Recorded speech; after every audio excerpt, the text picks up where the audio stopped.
আপনার গণনা তো এবারও ঠিক হলো, ঠিক আছে। এবার মমতা ব্যানার্জি আর অভিষেক ব্যানার্জির জন্য কি গণনা করবেন আপনি? ওদের ভবিষ্যতে কি হতে পারে? এটা পার্টি নির্ণয় করবে, বিজেপি পার্টি যেটা করবে। কারণ বিজেপি পার্টি কোনো জেহাদি, কোনো জঙ্গি গোষ্ঠী নয়। তারা হচ্ছে মানবিক এবং আন্তরিক পার্টি, যাদের ভিতরে মনুষ্য জ্ঞান আছে। তাদের অমানসিকতা কোনো জ্ঞান নেই। অমানসিকতা যাদের ছিল তাদেরকে তাড়িয়ে আজকে এই রাজ্যে মানসিক শক্তি অর্থাৎ আধ্যাত্মিক শক্তি ক্ষমতায় এসেছে।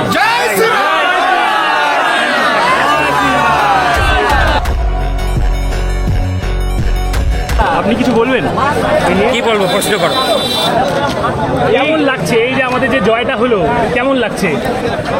ভূত প্রেত পিশাচ তাড়িয়েছি মন্ত্র পড়ে, এবার এসে ভগবান রাম।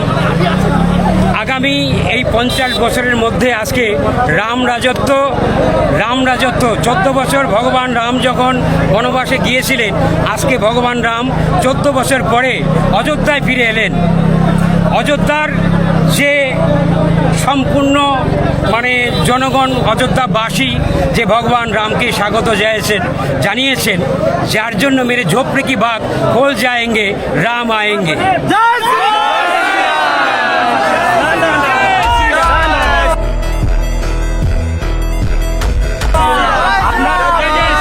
আপনার গণনা তো এবারও ঠিক হলো, ঠিক আছে। এবার মমতা ব্যানার্জি আর অভিষেক ব্যানার্জির জন্য কি গণনা করবেন আপনি? ওদের ভবিষ্যতে কি হতে পারে?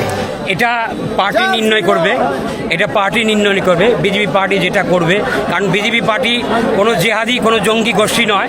তারা হচ্ছে মানবিক এবং আন্তরিক পার্টি, যাদের ভিতরে মনুষ্য জ্ঞান আছে। তাদের অমানসিকতা কোনো জ্ঞান নেই। অমানসিকতা যাদের ছিল তাদেরকে তাড়িয়ে আজকে এই রাজ্যে মানসিক শক্তি অর্থাৎ আধ্যাত্মিক শক্তি ক্ষমতায় এসেছে।